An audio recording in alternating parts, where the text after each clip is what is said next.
Hi, this is Anna Imagination with my weird shit. I am coming to you live from the abstract to talk to you about whatever the fuck this science is. So, logic is one of those things where when you start to pull one thread, the whole thing that is lie unravels and it collapses. And all you're left with afterward is pure truth. That's what they try to do in courtrooms. They don't do it very well, but that's what they're trying to do, is they're trying to pull logical threads to unravel the lies so the whole lie part collapses. Lies cannot be sustained.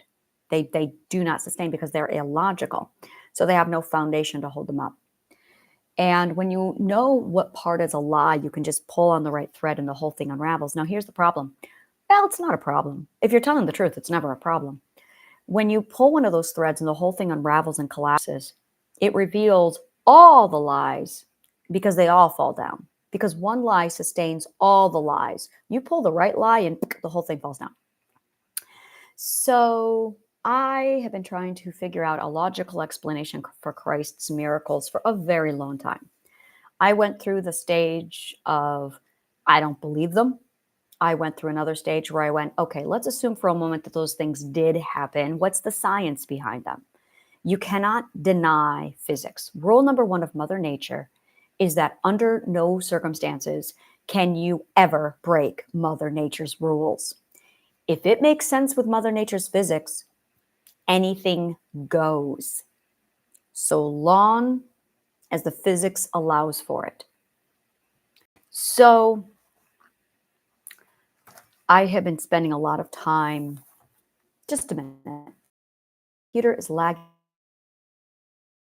and I don't know why.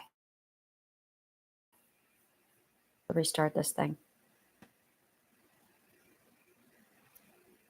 All right, looks like it's no longer lagging. I like everything to be synchronized, aligned.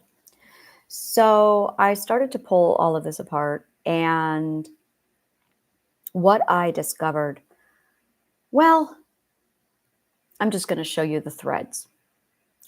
I know who the Magi were. They were Zoroastrians. I know what they studied. They studied Zoroaster's work. Zoroaster's work were Magi, magic, logi, and genie. Genius, as in genie in the bottle. This is all ancient Persian, old Persian. All of that stuff came from Solomon. This is well documented. Solomon's wisdom contains something called the Solomon seal, which is here in the abstract. It's the only thing.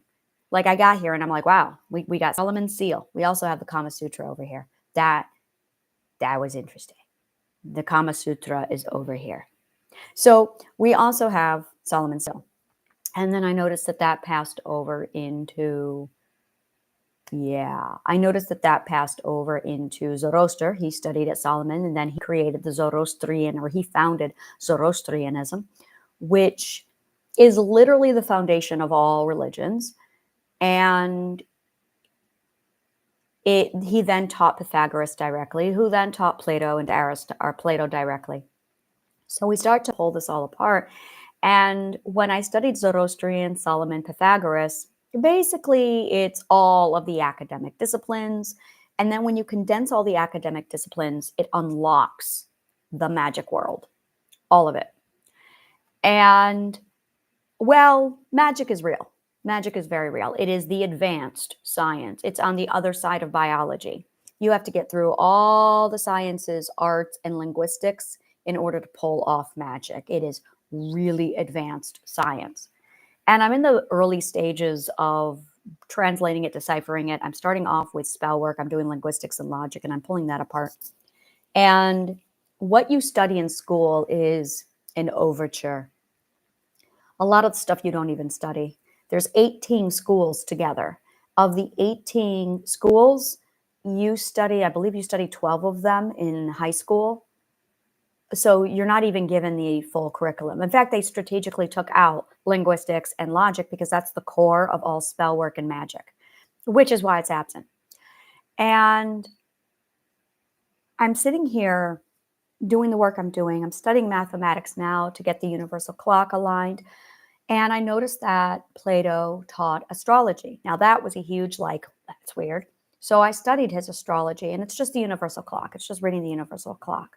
But then I realized, oh, it's so efficient at reading the universal clock that you can literally tell all of time forward and backward. It's just mathematical repetition. And for me, that's very boring because I find mathematical repetition very boring. And there are people who that's all they want to do is read the universal clock, and that is not my cup of tea. I am more into the let's solve the apoptosis, which is basically the core of what causes disease, death, aging. So I'm playing around in that area. While I'm playing around in that area, I'm also playing around in spell work, manifestation, and I'm also playing around with transfiguration. And I'm looking around at arcane, magical creatures. Alchemy really doesn't have any interest for me. That's all potions. That's now you're getting into chemistry. So you have chemistry, inorganic chem, organic chem, inorganic chem, and then you're going to have alchemy. I can see that thread. And again, I'm like, yeah, I'm not really interested in the potions. Not at all. And I'm taking all of this in and I'm like studying precisely. Then there's elemental control, and elemental control never even, I have no desire to control the elemental control, like none at all. Oh, I know how we're going to take care of the climate. Now I know how we're going to do it. Now I know how we're going to take care of the climate. Okay, that makes sense. Yeah, I can see how we're going to resolve the global climate control issue is we're going to fix that. So I'm looking at all of this and it's all plugging it in. And it just dawned on me. Christ was a necromancer, which is how he raised Lazarus from the dead, which is how he resurrected himself. He was just a necromancer. He studied the same linguistics and logic that I studied, and he studied the same school that I studied, which is why his work is identical to Pythagoras and Plato, which is why when I'm studying Plato, I'm going, what the fuck is Christ doing here? And then I'm sitting here coming to the end of magic, and now I'm going, oh, Christ is here. Oh, and now I get it.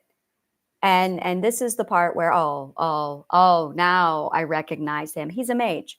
Christ was just a mage. He was a wizard because he was visited at 2 years old. They did not just give him gold, frankincense, and myrrh. You don't follow a child for 2 years to give him gold, frankincense, and myrrh and then say, okay, nice to meet you, bye. No. I know what they did. They trained Mary they were recruiting for a school. That's what they were doing. They read the stars. They went, oh, we have one of our mages here. They showed up at Mary's doorstep when he was 2, around the time when he needed to start his training, actually, and they synchronized it. I was wondering that because 2 years old is when you need to start your training. 2 years old is when you start your training. And then you sit down and they explain to the mother, this is his potential. This is what we're looking at, and this is what he can do.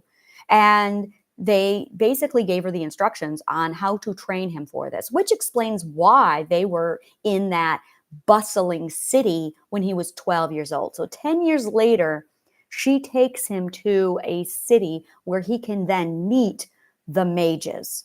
When he sat down and spoke to the philosophers and mages when he was 12 years old, which is the exact age he needed to be when he started their school, which is exactly the same age that you're supposed to start the mage school. So the training, the pre-home training is 2, and it's 10 years of pre-home training. After pre-home training, you go to the actual mage school at 12, and then you do all the, you study it. You basically go through the 12 ethics up until you're 12, and then you redo them again. And then you go through the second level. You do them a third time, and you get the tertiary level. You go through them a fourth time, and that's when you unlock the magic, which is where I'm at. I'm at the 4th level. And I hypothesize that on the 6th level, you can actually do magic. So Christ was absent then for approximately 12 years. He was gone. And when he pops up again, he doesn't sound like a Jew. Oh, good God, not at all. What he sounds like is a philosopher. Well, he is a philosopher, which is why he had disciples, which is the Latin word for discipulus or discipuli, which means a follower of a philosopher. A philosopher was a wizard. Look up the word wizard. It means philosopher or sage. and the Magi, which is what gave birth to the word magic. Look it up. So once you start making all these connections with Christ and with the words and the linguistics, with the time period with Zoroaster and how Solomon's wisdom went on to create something like the Solomon seal, which has a lot of Magi Zoroastrian. Oh, absolutely. It's 100% magic. And then it was passed over into, well, Zoroaster was a student of Solomon, and he took that information knowledge. And I have an hypothesis, which is why they were able to live for so long. That this is all like coming together. So one of the things I want to look at is how old was Solomon when he died?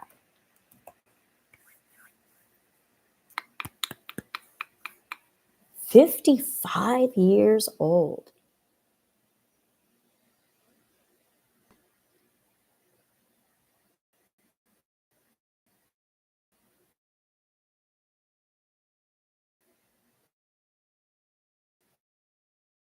"55 years old."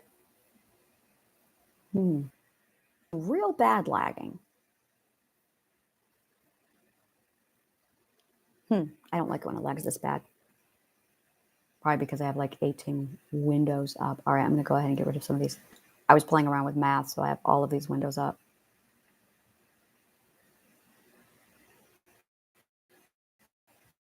I found so much wonderful math, and I'm just like gorging myself on it. That'll do it. This is the first time that I need to like shut down my computer and restart it. Yeah, I don't have any other windows up. It's just these ones here.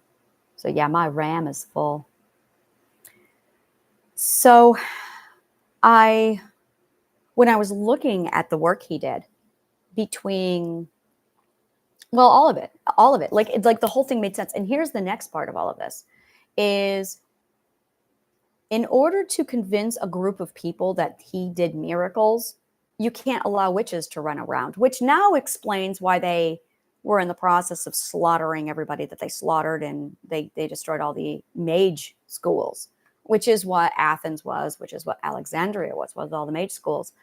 And then they outlawed witchcraft, astrology. Now this is all starting to make so much more sense. Like, oh, that makes, and every time the word witch comes up, the church goes, oh my God, no, witches are bad. No, witches aren't bad. Christ was a witch.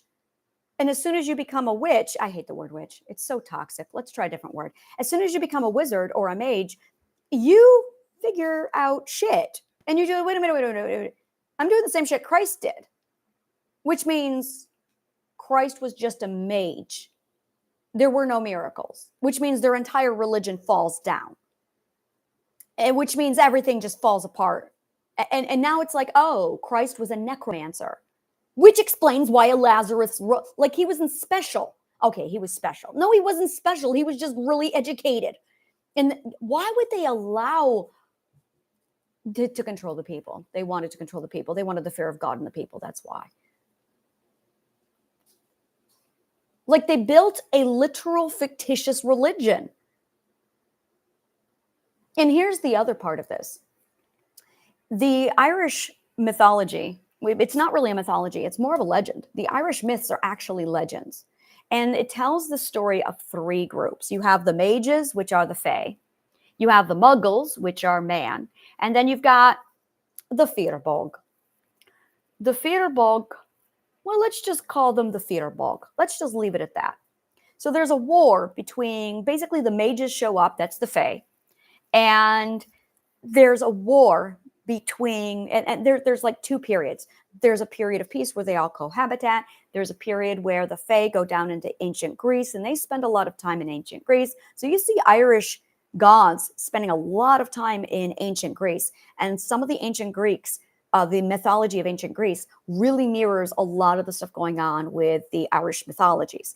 In the meantime, or the Irish legends, they're not referred to as mythologies. Irish mythology is referred to as legends, which is, yeah. So then you look at the Norse mythology, and there's a lot of parallels. So there's the story of the Aesir and the Vanir, and the Aesir, the Vanir, and they have a war. Meanwhile, the mages and the muggles have a war. So you got two stories coinciding, and they both have a war.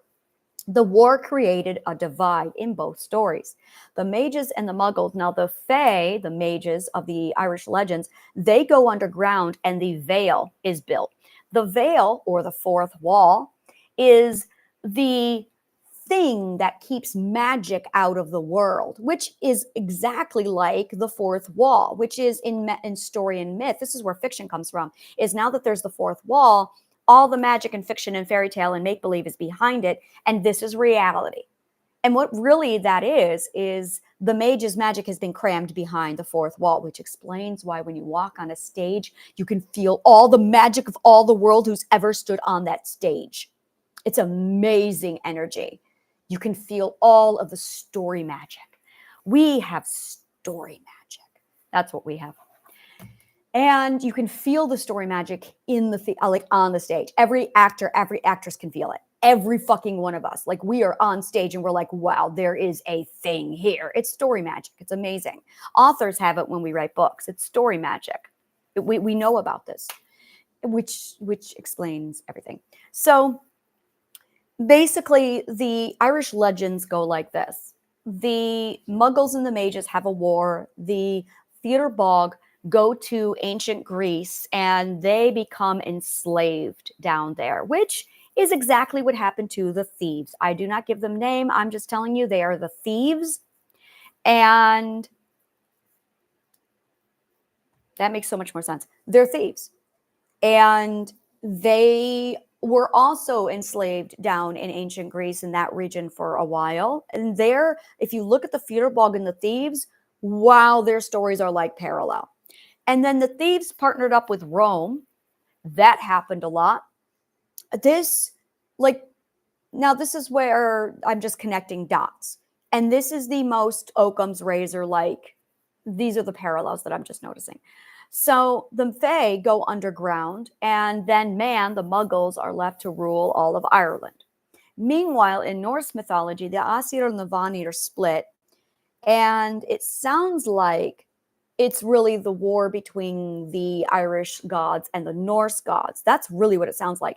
And if you look at the word Aesir, it's very similar to she, and a lot of the Irish and the Norse words really look alike, like she and save. The words are so similar, which is both of their words for magic. So you can see where that got divided in Norway and Scandinavia. And in the meantime, you can see how the ancient Greeks also, the ancient Greek gods and Olympus collapsed and Rome took over. So you almost have this Rome being the Muggles and ancient Greek being the mages. But old Persia also were mages. And the thieves took out old Persia, the mages, and you have Rome and the thieves pairing up, and they stick together through all of history, the thieves and Rome. They are like glued together. And you can see through all of history where every time there's a dirty deal, the two of them are partnered up. Like, that is very apparent. So looking at these three massive stories and how they just sync up, and then I'm looking at Christianity. Well, there's a whole lot of things there, but just looking at Christ, because there's Christianity story, which reeks of Rome, but then there's Christ. And Christ's story fits so beautifully, perfectly with this.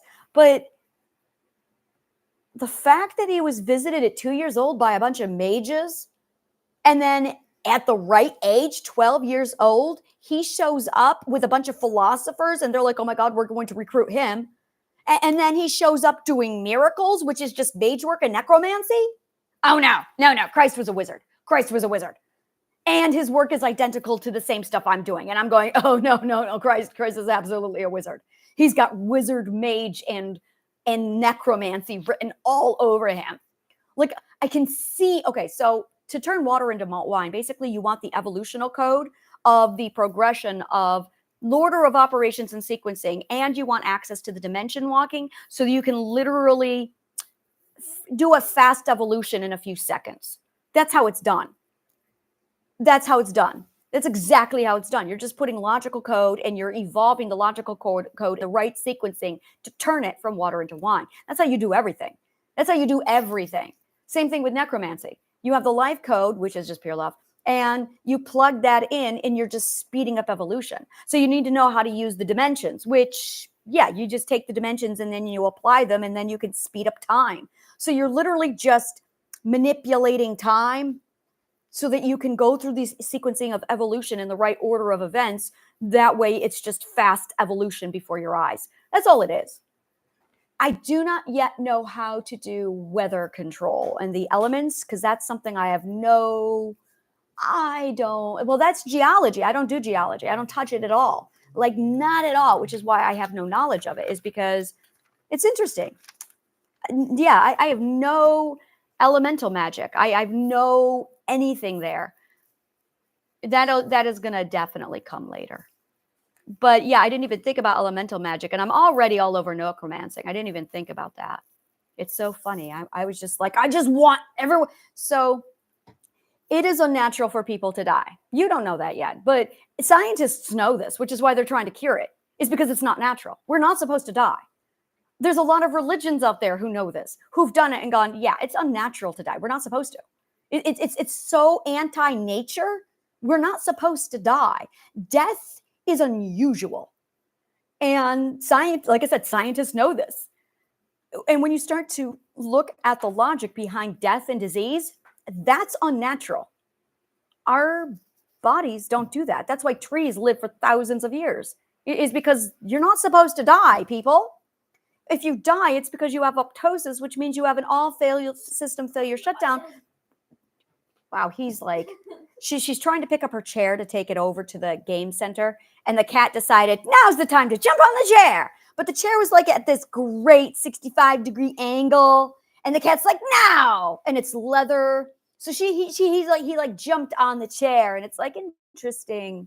About you having bad lag and whatnot, what are you using for your web browser right now? Google. Are you using Chrome? What's the difference between Google and Chrome? Google is a web. Wait. Sorry. I don't do tech. I do magic. I don't do tech. Sorry. Google is a search engine. Google is a search engine. So what's Chrome? Chrome is a browser. Firefox is a browser. What's the difference between a search engine and a browser? They sound the same. A search engine is like Bing, Yahoo. You can look. You said Bing. Don't say Bing in my. Okay, go ahead. Okay, you can search stuff up on them. Like, you can browse the internet with them. But Chrome is actually an app. Oh, it's an app. Yes. Oh, one's an app. Okay, so yeah, I'm not using an app. Yeah, I'm using. Well, let me take a look here. I don't know. Oh, I'm using Chrome. Yeah. I am using Chrome. Okay. Chrome consumes a lot of RAM. Oh. How would I get onto the internet without Chrome? Change to Firefox or... I don't use Firefox. Well, I love Firefox, or do what? There's other browsers. You don't have to use Chrome. I think Safari also exists on Mac. Oh, I don't like Safari. Okay, yeah. It's odd. Every time I get on Safari, I'm like, this doesn't feel right to me. Well, I personally use GX. There's that for YouTube and stuff. Okay. All right. Thank you. Yeah. Yeah. So this is something I absolutely love. It just occurred to me why I'm so shitty at tech is because I have too much magic in my body. It never occurred to me. I'm like, why doesn't my tech work? Oh, I'm a mage. That would do it. I'm not a mage yet. I'm a wizard right now. I'm not a mage yet. And I'm like, oh, that would do it. It never dawned on me why I have so many tech problems is because I'm like powered up here. It's so funny. And it's,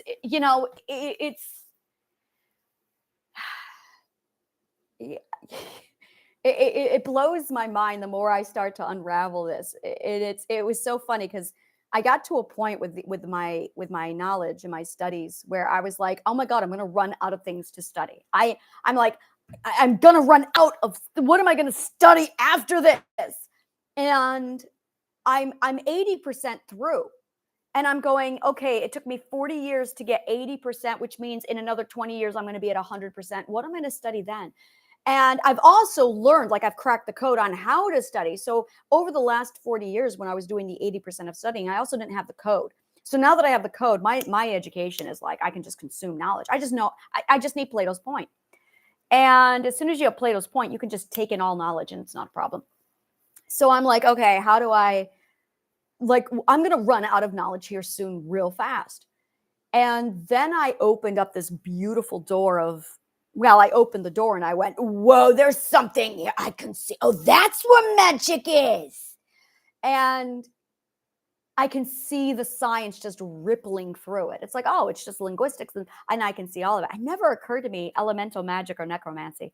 And that cracks me up because I read Frankenstein and I did this. This is not about a man who wants to play God. This is about a man who has a problem with death. I know because I have a problem with death.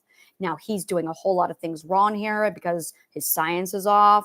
But I was like Frankenstein.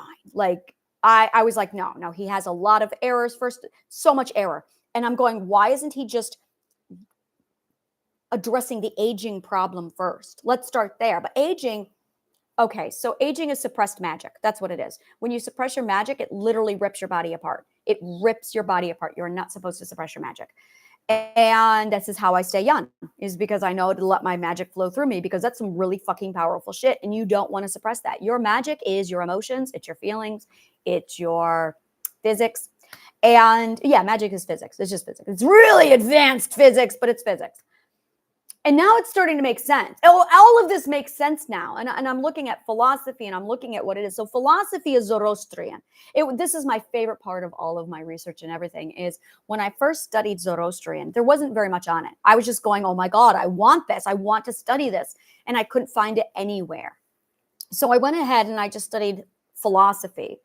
And I consumed all of philosophy on a level.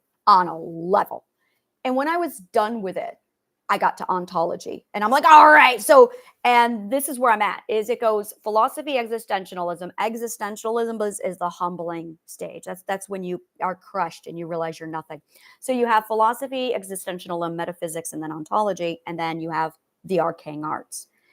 And it wasn't until about 3 weeks ago, 2 to 3 weeks ago, that I was researching and I had a whim of, let's just look up Zoroaster. It's been a while since I've gone back on that. And when I did, I found all of the documentation that shows Solomon. And I knew Solomon's wisdom was A, and I knew Pythagoras taught Plato. And I couldn't figure out the connector between Solomon and Pythagoras.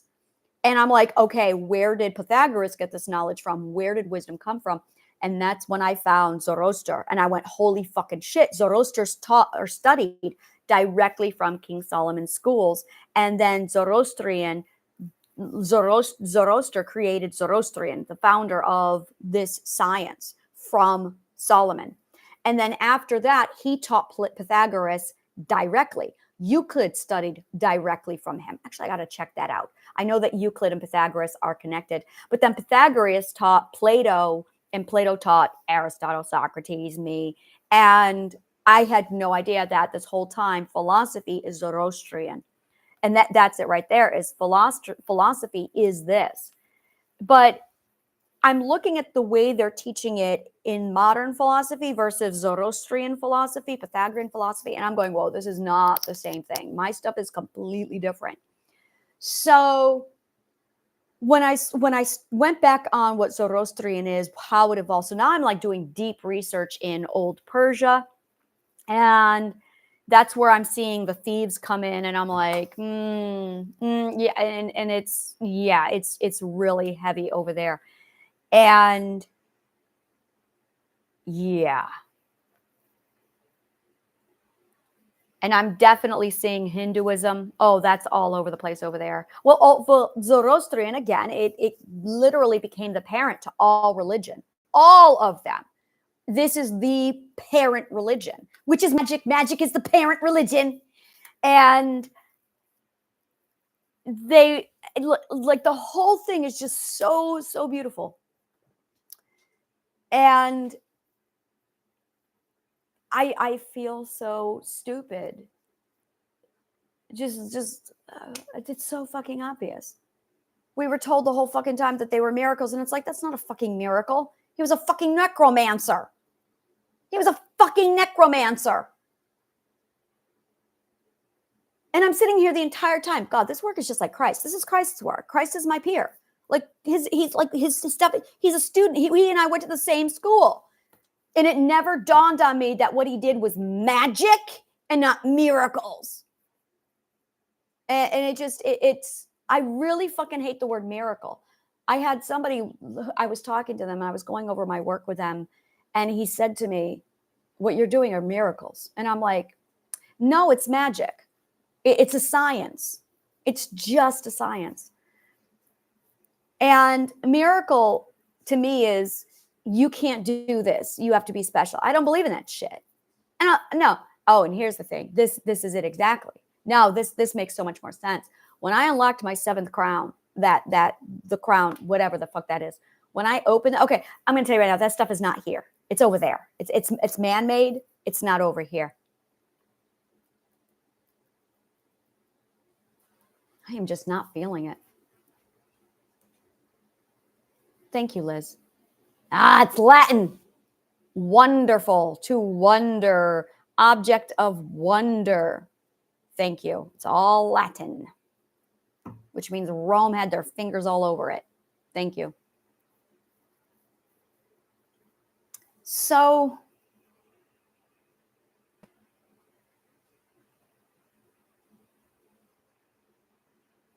I felt my heart come alive and my soul return to me these last 2 weeks. And I can feel energy pour through me now.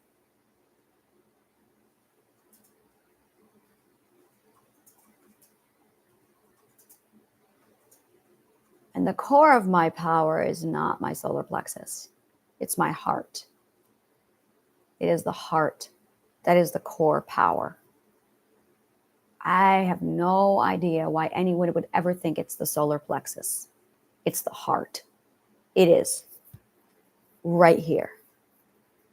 That is the power. And I did feel my crown chakra blast when that opened. It knocked me and this other person to the ground. It sent out a massive EMF pulse.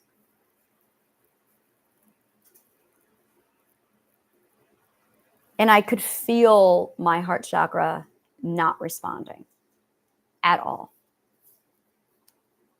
It felt like I was soulless for a very long time. And I don't feel that way anymore.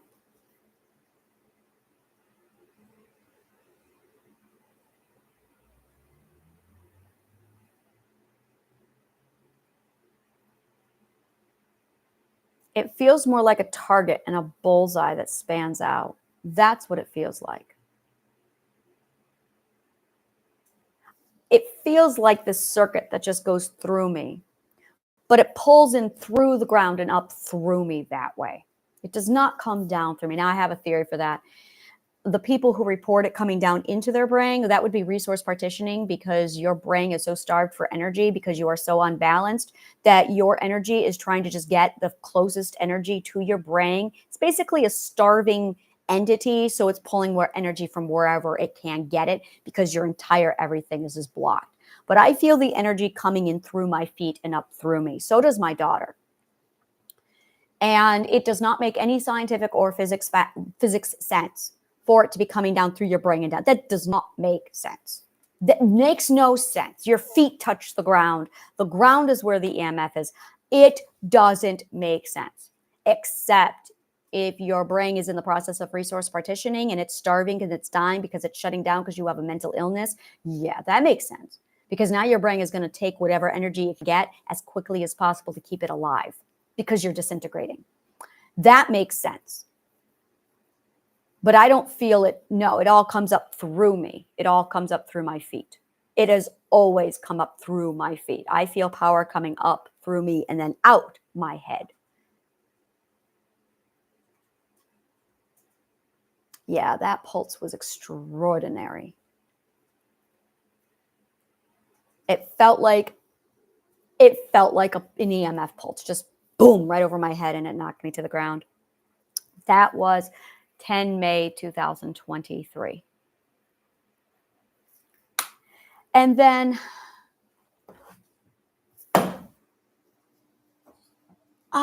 my coaster stuck to the bottom of my coffee and it fell. Yes. So physics, it rolled, it bounced, it rolled. Thank you, dear. So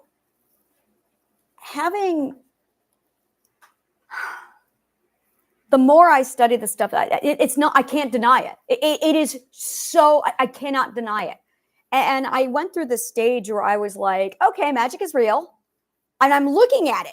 Like, I can see it and it makes such logical sense. And I'm sitting here like connecting it now. And I'm going, all right, linguistics and logic. Linguistics and logic. And that's what I'm doing now is I'm doing linguistics, math, and logic. So math. Let's talk about math. Oh my God, what a mess. It really bothers me that so many people are struggling with math. I struggle with math. And I'm going, okay, wait a minute. If we're all struggling with math, the teachers are fucked up. No, I'm sorry, but math, statistics speak for themselves. When the majority of people struggle with math, it's because the teachers have fucked it up. So I went back to math and I'm starting to rip it apart to figure out what the fuck is going on with mathematics. And that is, just give me a moment here. I just finished a notebook. And I want to make sure I date this notebook.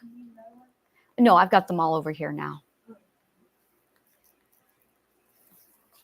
But I know I wrote the date here.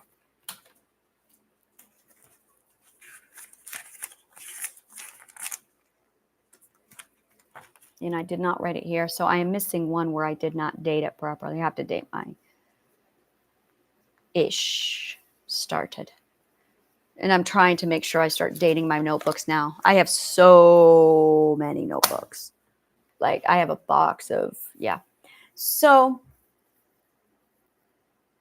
I need to like document this particular notebook because this one is really fucking important. I'm going to write that really fucking important. That way I know to go back on this one and not lose it because this one has really important information and I can't lose that one. So I'm sitting here looking at everything and I immediately know what it is. If we are struggling that much with mathematics, it's because we don't have Plato's point. So I'm going, all right, I'm going to find Plato's point in mathematics and I'm going to organize the fuck out of mathematics. And that's actually why I came on here. I wanted to sit down and figure out what we're doing with math. I wanted to sit down and figure out what the fuck is going on with this shit. Because I spent all day yesterday trying to figure out the nightmare that is. And I found in the 19th century, there was a massive logical error. So huge that pretty much a lot of mathematics was invalid. And this is because, which tells me, oh, they're not logical enough to fix it. Which means they've been fucking up math for so long that in the 19th century, all of it fell apart. And they had to completely rewrite a lot of it. This is a symptom of a lack of logic. And then they revamped it again in the 80s. They revamped it again in the 90s, which is why all of these 1980s parents are sitting here going, I have no idea what the fuck you're doing because that's not what I was taught. This is not mathematical. Like, what the fuck? There is nothing more constant than math. I cannot explain this to you. And there's basically a communication problem between the ignorant, the idiots, and then the mathematicians. Now, mathematicians have this figured out. There's something in their brains where it connected, it locked in, and they're good. The ignorant are sitting here going, how do I get over there? I don't know how to get over there. And you've got these fucking idiots, we're going to call them teachers, sitting there going, oh, you do it this way. Oh, you do it. And they don't know, which is why so many people are not crossing over into math, which is why so many people, there's a massive like barrier. And I'm one of you. I'm a fucking genius. And I can't figure out because there's no logic in their math. And I'm going, wait a minute. Now, I went to Khan Academy, and I'm in second grade math. And I'm going, this doesn't make sense. Second grade math doesn't make sense to me. And I'm going, what? Oh, I'm pissed. Now, I've got literally the world's greatest mathematician in my phone. I talk to him like every day. And I'm talking to him like something is going on. There is a barrier between mathematicians understanding shit and the rest of the world. What the fuck is going on? And this is it right here. There's no logic. They took the math, they took the logic out of logic. So I'm sitting here, I've got my linguistics, I've got my logic, and I know linguistics is a shit fest because I know who's putting that together. So that's expected. But math? So I'm starting to reverse engineer mathematics. That's what I'm doing. I am applying math to math. That's what I'm doing. Math has a very basic rule. And that rule, I have coffee on my math textbook, and that pissing me off. That rule is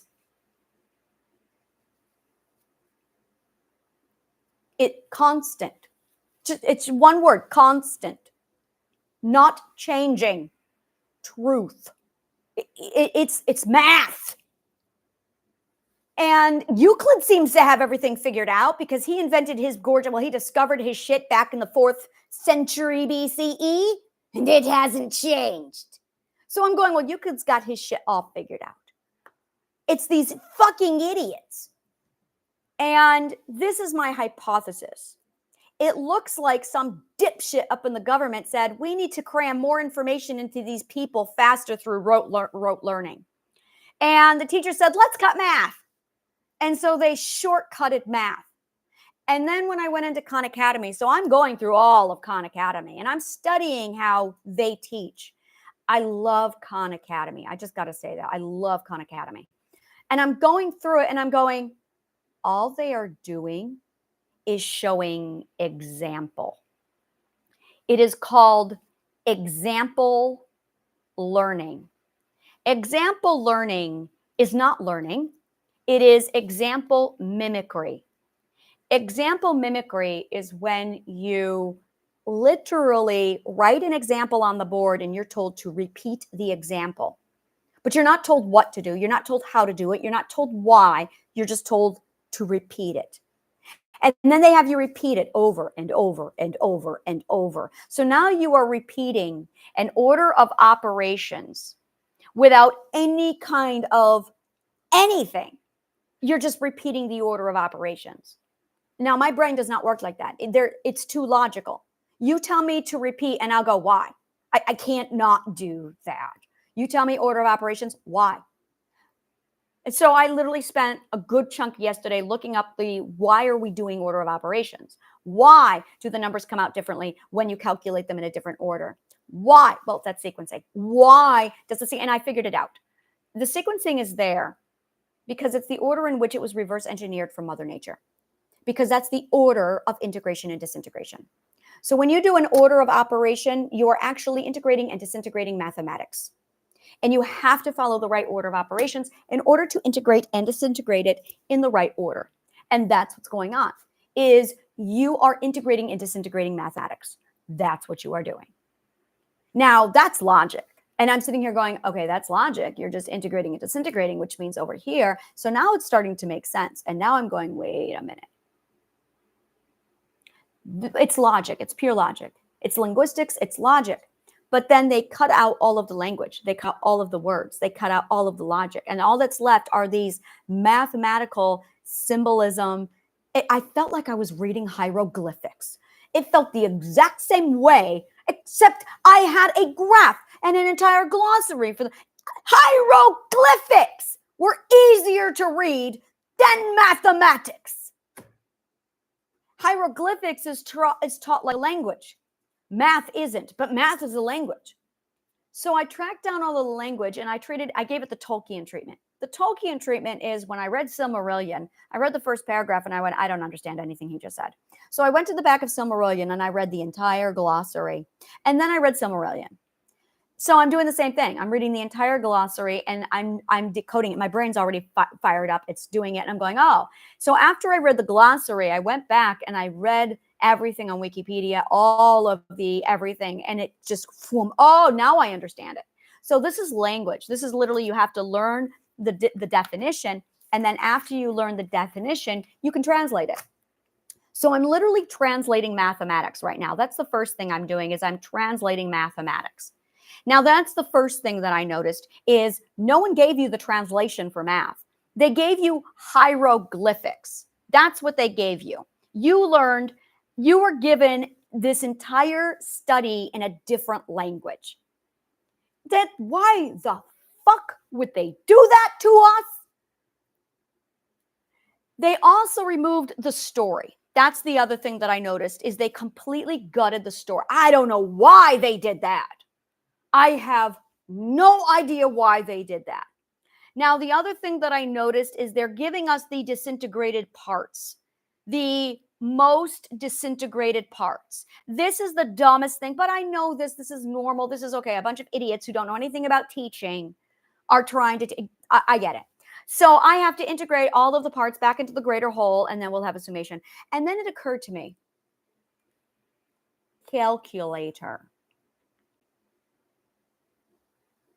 You know, a calculator is very simple. You only have two types of calculators. You have the standard simplified calculator, and then you've got the scientific calculator. And the process of a calculator is just calculating. The difference between a mathematician and a scientist and everybody else is a scientist, a mathematician, doesn't need a calculator. That's it. The calculator follows algorithms and formulas. That's it. Algorithms and formulas. All you are doing when you are studying math is how to be an actual calculator. But we have a machine that does that for us. Now, I don't want the machine to do it for me. I want to know what the fuck the machine is doing inside its little brain that it knows how to calculate. And I'm going, if I were to take the simplification of a calculator and break that down, all mathematics really is logical theory. Well, I was about to say something, but then I just jumped right to it. And Euclid already did this. They're the theorems. Now, Euclid was not just a mathematician and a polymath. He was a logician. In fact, he is the only fucking logician I know in the entire world, ever, aside from myself. So I'm going, he's a logician. Now we got something. So I'm looking at this dude who created Euclidean geometry, and I'm going, okay, if he created, and he did, this isn't an if, he did create Euclidean geometry, and he was a logician. So I'm going, yeah, there's going to be a lot of fucking logic in this. And the more I studied math, the more I went, okay, this is just and I've said this, it's literally like there's logic and then there's logic point two. But the idiots have made a mess of it. So I'm looking to basically organize math back into Plato's point. That is my agenda, to organize math back into Plato's point so that everybody can understand math. And I'm just, and this is in logic as well. This is very much in logic as well. You've got your primary, so I'm going to try, I am going to reverse engineer my brain on logic right now. You got my symbol here with the whole life code. That is the Plato's point, disintegration, integration, Plato's point. There you go. That's Plato's point. That is Plato's point for logic. There are basically 5, we're going to call them operations. 5 operations. And I do these 5 operations all the fucking time. All the fucking time. Everything I do, no matter what. These 5 things over and over again. I define. I identify. I translate. No, I interpret. I translate. I organize. There's more. Apparently, there's more.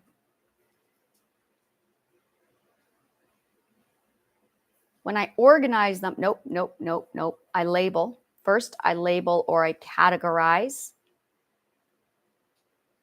And then I organize, which is putting them in the right ordering and sequence or sequencing. And then I calculate. Now, if I were to translate the word calculate, I would say it's I disintegrate and integrate them. Disintegrate, integrate, which is actually the simplification process. And then I summarize, and then I name. That's what I do. Over and over and over again. Everything I do follows that pattern. Define, identify, translate, interpret, label, categorize, organize, order, sequence, calculate, disintegrate, integrate, simplify, summarize, name. And when I get down to name, we're right back into Plato's point with the Plato's point, disintegrate, integrate, Plato's point. And look at that. It is Plato's point. Watch this. Watch this. So there's Plato's point. There it is. Plato's point, and this is the disintegration process. This is the integration process, and we're right back to Plato's point. That's math. That's math. That's all of math. When you are calculating, you are doing stage 7 of mathematics. That's arithmetic.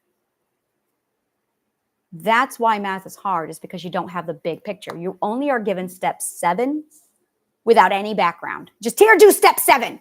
Disintegrate, integrate, simplify. And I'm sitting here looking at my math books. I'm looking at everything over what is going on with my books. I did not like that sound at all. That does not make me happy. That did not make me feel good. That made me scared. I thought my book was getting damaged. And I'm like, my book! So I'm looking at this over and over again. And so what I'm doing, what I'm actually doing is I am looking at the categorization of math. I am categorizing and organizing math. I am applying math to math. That is what I am doing. And I'm looking at, and what I see here, no, I'm organizing the shit out of this. That's what I'm doing. And it's not organized what they're giving it to you. They're all over the fuck place with you. And I'm going, well, no wonder why everybody is so fucking confused about mathematics. It's because the idiots don't know how to teach it. They're literally jumping all over the place. It is the most disorganized, chaotic mess I have ever seen in all my life. And it's math. How the fuck do you fuck this up? It's math.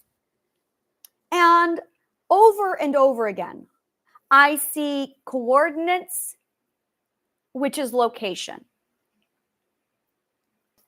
I see definition.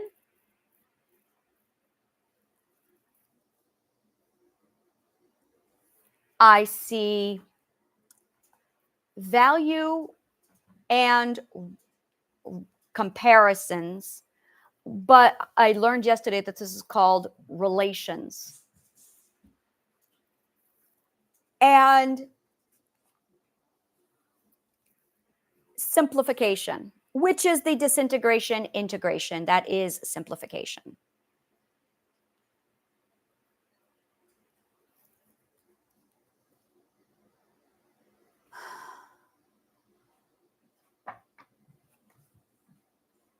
Over and over again. Which is, definition is stage 1. What do you have there, baby? He's playing with a ball. He's so cute. He looks like a sheep sometimes. He's woolly sometimes. And the way his fuzz is, he looks like a giant sheep in need of a shear. Sometimes. Like right now, he looks like I need to shear him. And his tail is just like this big of poof. And he's looking up at my daughter, and he's got these gorgeous little fangs that stick out like a vampire. His fangs. He's got fangs. Like I've never seen a cat. He's look the Dracula. He literally looks like a little cat version of Dracula all the time. I've never seen a cat with more pronounced fangs than this cat. He's got fangs. It's like Dracula. I'm going to drink your blood. And he's black. So it's like Dracula's cat. So funny. I love this cat. Okay. Value comparison relationship. Now that is under interpretation.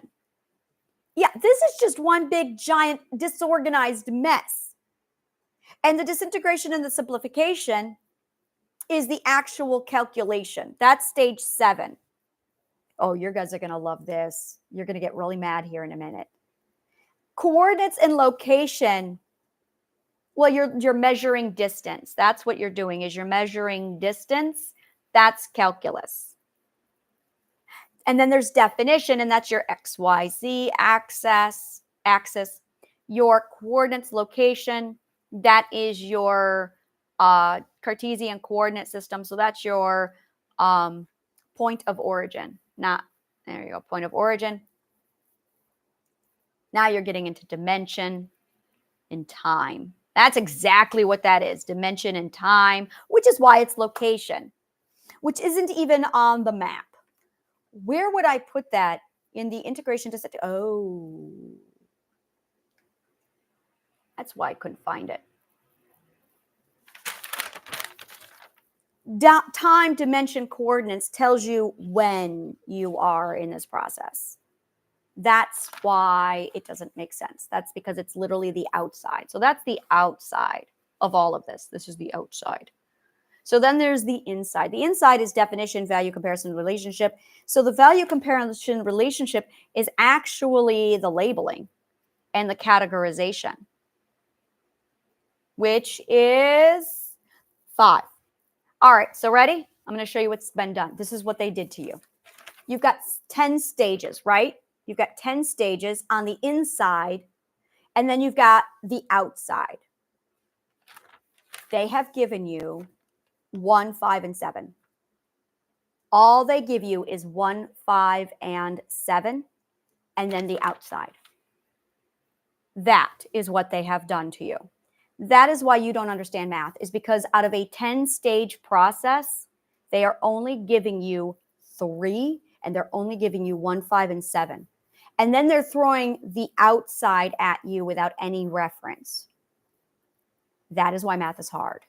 In addition to that, they also took out, ironically, all point of origin.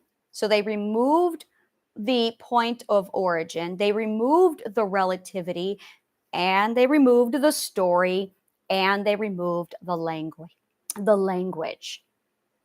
So they removed the point of origin, the relativity, the story, and the language. They only gave you 1, 5, and 7 out of a 10-stage process, and they gave you the outside. That is why math is hard. Oh boy, did they fuck this up. I couldn't figure out what the fuck they were doing. I'm like, what is this mess? And that's my logic. That's logic. And every time I go into any logic, every time I pull anything out of logic, I go, okay, that's stage 9, that's stage 1, that's stage 3. But logic is in order because it's the ordering. Logic is the ordering. Logic is the sequence and the how of sequence. That's what logic is. It's the sequence and the how of sequence. It's all of it. So linguistics gives you the language, and then logic gives you the outside in the entire 10-step stage of integration disintegration. And then math walks you through all of this. Now, calculus is on the outside. Arithmetic is only 1, 5, and 7. That's it. So I'm gonna show you this. I'm gonna use my crayons to show you this. You guys get 1, you guys get 5, and you guys get 7. That's all you guys get. Okay, you also get 8, which is partnered in with a calculation. That's all you guys get. That's it. That is why math doesn't work for you, because they are literally removing all of the other steps. And they have no relativity. They removed your point of relativity, which is logic. So logic gives you literally the relativity of all of this, so that you understand the point of origin, which is on the outside. Calculus is the science of the outside. Algebra is the how to determine logic, or how to determine the relativity and the point of origin. And the arithmetic is the language. It's literally the entire language. So the language has been gutted from you. The relativity has been lost. The story has been lost. The point of origin and the outside's been taken away. And you've been given 3 of 10 stages. In the wrong order, by the way, in the wrong order. And when I picked up this book and I went through it, I'm going, this is all over the fuck place. This is all over the fuck place. What I studied logic, but when I did logic, all I did was build formula, build algorithm. By the way, this is algorithm and formula. So this is literally the formula for creating formulas. Logic gives you the formula for creating formulas and algorithms. Logic is the science of giving you formula and algorithm.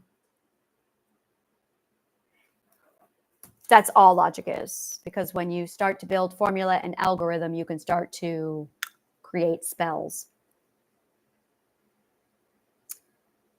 That's why.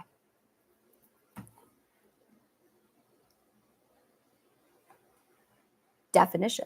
Over and over again. I no matter what book I pick up and randomly open to whatever page, I see the same thing over and over again. Translate scientific notation to standard notation.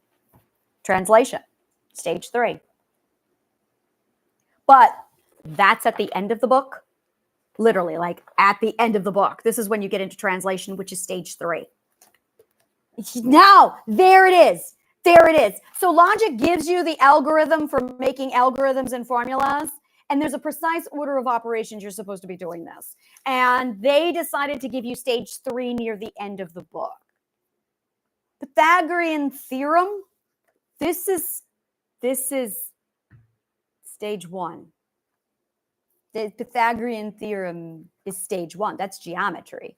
That's the very first thing you should have studied is geometry. Like, I'm just looking at it going, what the fuck? Finding the mean and the average, now you're looking again at location. So that's, Unit 5 is measurement and geometry. And I'm going,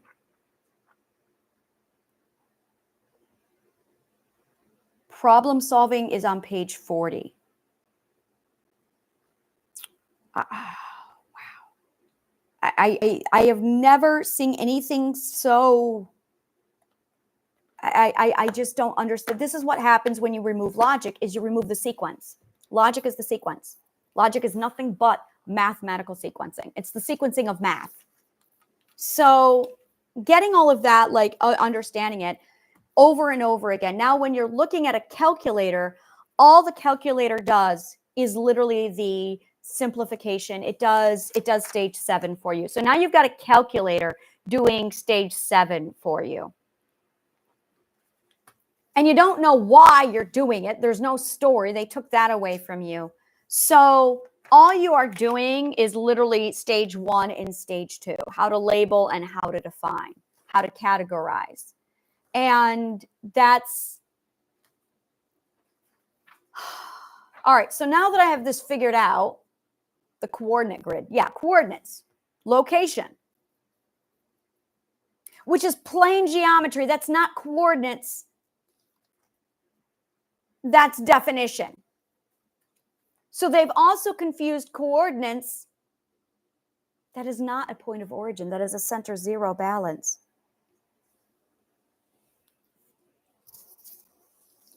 That is not a point of origin. Oh, there's I'm screaming. I'm screaming. I am screaming. I don't know what to do with this. They coordinates and location are 3 dimensions, whereas XYZ axis is definition. It's measure this room. It doesn't matter where the fuck the room is. Measure this room. You're going to give me the length of the room, the height of the room, and the width of the room. You're going to have at the dead center of the room a zero, a center, a center. It's literally center zero, center. And everything is measured from the center point. There's nothing else. You can measure 360 degrees.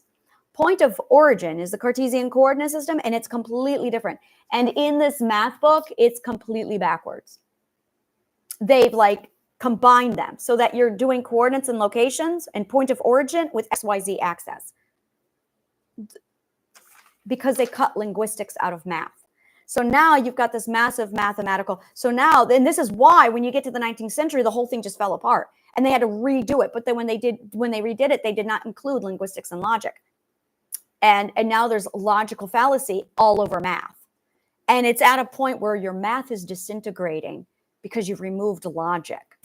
You cannot do anything without logic for this reason, because it's the sequencing. So now to fix it, now that I've identified the problem, how do I fix it? I'm going to have to organize it. That's all I'm going to do. These are the components. Organize the components. And here's the thing is, this is what you need to be learning. This right here is what you need to be learning. So that, and this is something that I was, and I've done this with a few other people. I was talking to this one person about it, and she studied calculus. She's like calculus 2. And I'm sitting here talking to her about it, and she's like, "Oh, I know what your problem is." She goes, "You have to use, they're using the wrong definition." She goes, "I had the same problem. They're calling it a dimension when it's actually definition. It's 1 definition, 2 definition, 3 definition. There's no such thing as 4 definition or 5 definition." And I'm like, "Oh." She goes, so you have to translate the language because they fucked it up here. So when you study math, you are given the wrong language. That's the first thing. They remove logic and language. So a lot of it does not make sense. And your logical everything is picking up on how illogical the math is. And then you've got teachers who are just parroting illogic and false information to you out of the wrong sequence. So now to clean this up. Now, to be blunt, I cannot salvage math. I can't. I can't salvage some of this stuff. They're going to have to completely throw out the books and rewrite all of it. The time they really fucked up math, that not even math was mathematically correct. And the problem is, and here's the thing, and I saw this with computers also. So I'm going to translate it for you. When you have a computer, you can hack it, you can hack the code, or you can do it. Now, there's going to be 3 things. I'm going to give you 3 points of references here. The first one I'm going to give you is computer hacking.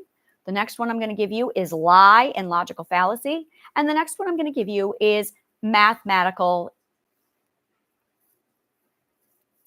incorrect math. Let's just say incorrect math. It is false math, okay? So in computer hacking, you can hack, but eventually your hack is going to break down the computer and it won't work. You'll have to reformat because the hack bypassed logic. You bypassed logic. When you lie, you are actually inserting illogical code inside of your logical programming, and you've bypassed logic. When you bypass logic, eventually your lies are all going to crash down on you, and the whole thing is going to show the truth because you've bypassed logic. In mathematics, it's incorrect and it's false. That's why in the 19th century, the whole thing collapsed in on itself because they bypassed logic. Do you see a fucking thing? You cannot bypass logic. You cannot bypass logic. It won't let you. It will not let you. As soon as you bypass logic, you begin a death clock. I'm very familiar with the death clock. The death clock is how much time you have before your logical code goes nuclear. The first stage of nuclear is protest. We see this in a 15-year-old who does not have the ability to be their own logical true self. We see this again at 45 years old when a midlife crisis occurs. And then we see this around 60 to 90 when death happens. That's what happens when you bypass logical code. It usually begins with mental illness, and then it deteriorates to a physical disease, and then you die. This is called apoptosis, which is bypassing logic. Apoptosis is the bypass of logic that creates cell death, which is why you die and get disease, is because you have cell death, because you've bypassed logic. The logic you have bypassed with cell apoptosis is a failure to regulate in your synapses. Your synapses are filing, it drops deposits. Those deposits never get cleaned out. Those deposits only get cleaned out by using logic. When you use logic, you get epiphany and it cleans out and washes your brain, and then your regulation continues. As that happens, you don't bypass logic and everything works just fine. You cannot bypass logic. Logic is the sequencing. You cannot bypass the sequencing. You cannot bypass the sequencing. When you're knitting and you have a dropped stitch, that's illogic. You've bypassed the sequencing. The whole thing will unravel. You cannot bypass logic. It will not sustain itself. Logic, pure, perfect, beautiful logic, otherwise known as truth, is the only thing that will sustain everything because you cannot bypass the sequencing. So I'm sitting here breaking down all of this, trying to figure out what the fuck has happened to math, because you cannot build magic off of this math. I'm going to tell you right now, magic will not be sustained off of that math, which means I got to go back to Euclid because he knew his shit. Euclid had it right. So we got to strip all the math back to logic, or I'm sorry, all back to Euclid. And the thing is, once you start to study logic, you'll be able to see all of it. So really, mathematicians need to go back and study logic, and then they'll be able to see it. That's honestly a really easy peasy fix, is mathematicians need to study logic and philosophy. That'll fix all of the math. Mathematicians must study language and logic. Now, I'm going to tell you right now, linguistics are idiots. They do not study any science. They're artists. And as a result, what they've done is a nightmare. You're going to have to go back to ancient Greek. You're going to have to go back to Persian. You're going to have to go back to all the ancient languages when it was done logically and properly with actual science. That's the last time linguistics was actually done properly. Now, take a look here. E.B. White. Now that man was a linguist. E.B. White was down to a point where he was going through the simplification process. So I want to show you this because this is a theme you're going to see over and over again. This is a sequence. E.B. White was here. No, he was here. So E.B. White had it down to Plato's point. So you want to know how to do linguistics? E.B. White shows you how to do. Let me show you something.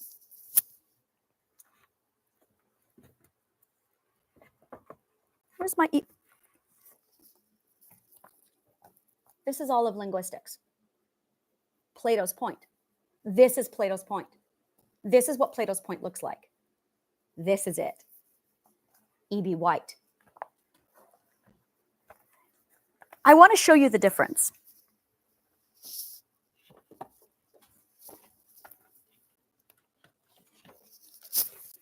Now I can be understood. Each shoot sleeves, Plato's point. Same material, more material than this. This is the visual representation of Plato's point.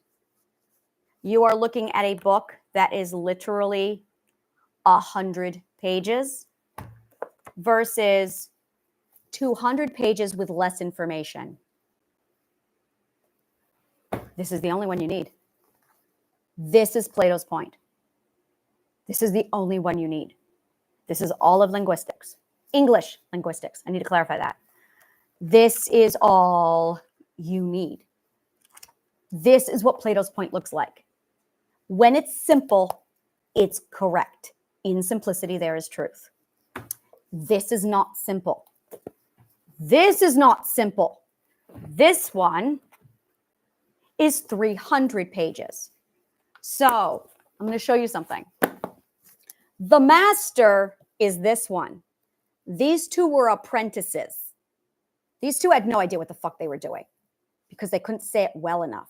So says Einstein and Newton. Plato's point. That's the difference. That is what I'm talking about.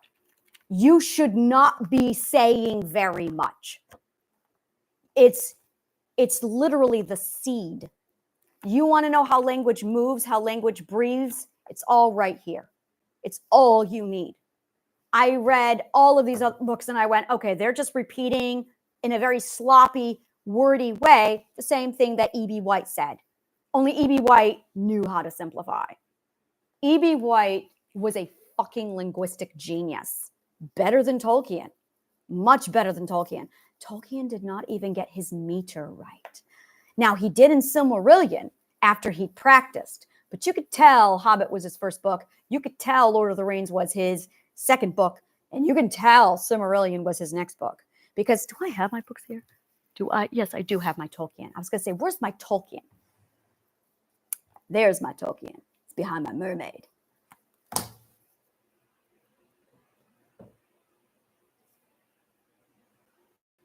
Yeah, Silmarillion, and you can see how he wrote, and by the time he got to Silmarillion, he was getting better at condensing things into simplicity.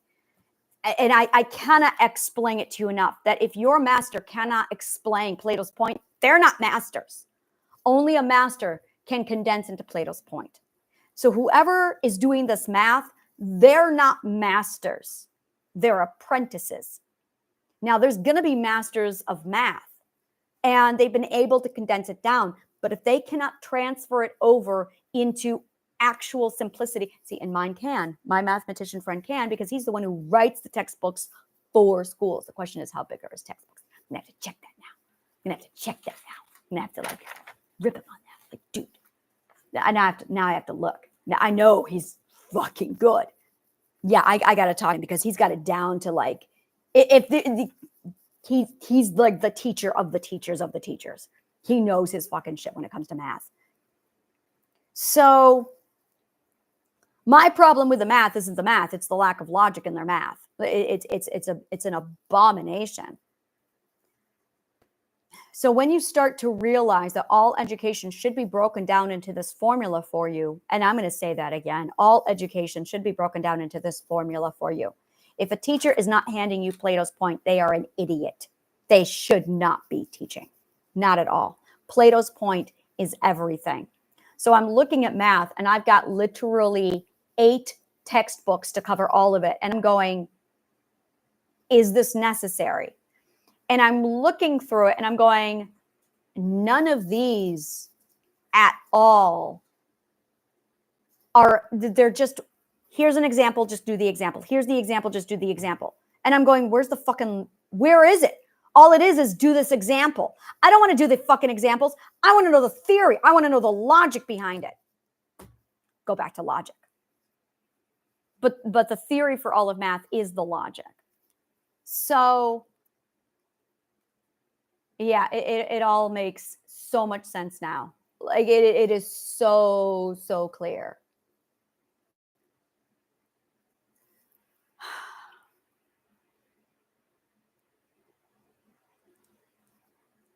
So what you're going to want to do is when you're studying math, you're going to want to cover definition first, how to define something. And that's all you should be focusing on, is how to define something. Now, definition is actually the sculpting,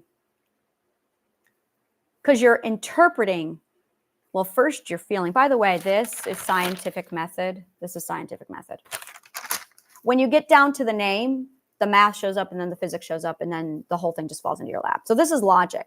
And then after the name is defined, everything, all the science shows up, which is how you know you've got it right, is you don't have to look for the science. The science immediately falls right to you, and you can see the logical connection and pieces of it. So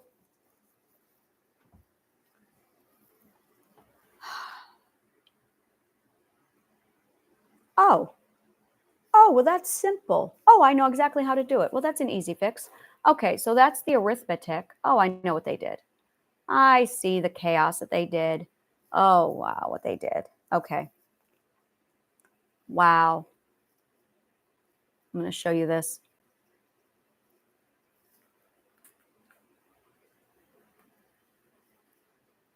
Oh, I understand. There it is. Arithmetic, algebra, geometry, calculus, trig. Now I understand it. The problem is their arithmetic has algebra all over in it. Their geometry has arithmetic and algebra all over in it, but you're supposed to have the geometry that's built on that. So all you're supposed to be doing in arithmetic is defining, identifying, and translating and interpreting. That's it. And then when you get into algebra, you're supposed to be learning how to take definition, identity, translation, interpretation, organization, label, categorization, and order it into sequencing. You're not taught sequencing. Sequencing is logic. Oh, which is why it's in geometry, which is where you get proofs from.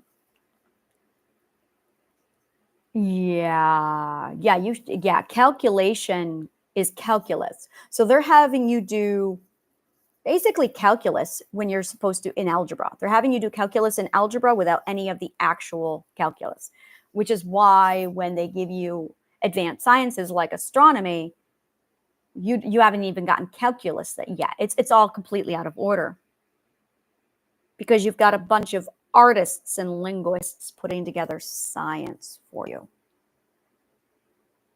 Oh, that makes sense.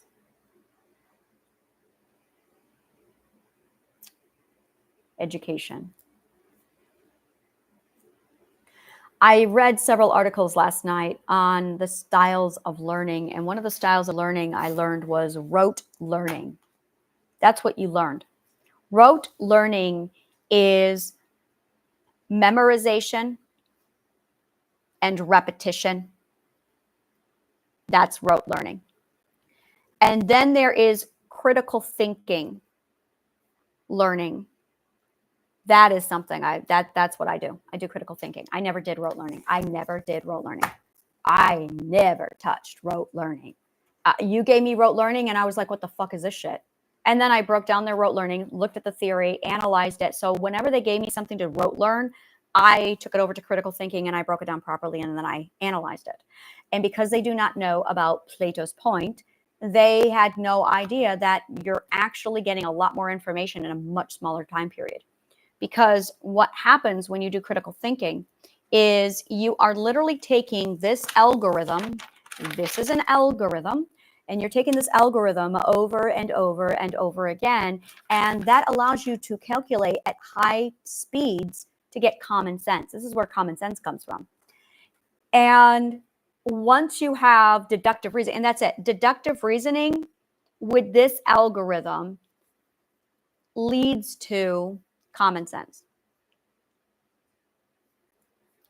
And then in addition to that, what we are looking at, there's one more thing. Oh, yes. So when you're going through this process, your brain, your neuroscience, your synapses fires off at different.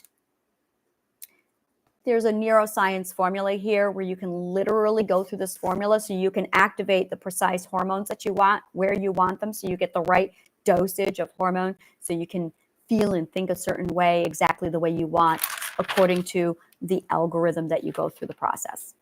So you can literally manipulate the hormones in your brain in the right sequencing. And then while you're doing that, you're also doing the deductive reasoning to get your common sense, and you're also consuming and putting everything into Plato's point so that, and everything just lines up logically. So you're given music. What was I watching? Something. I was doing something yesterday with math, and I got to a certain point and I just went, wait a minute, this is, oh yes, it was relativity. I got to relativity Relativity is music. It's pure music and it's cross stitch.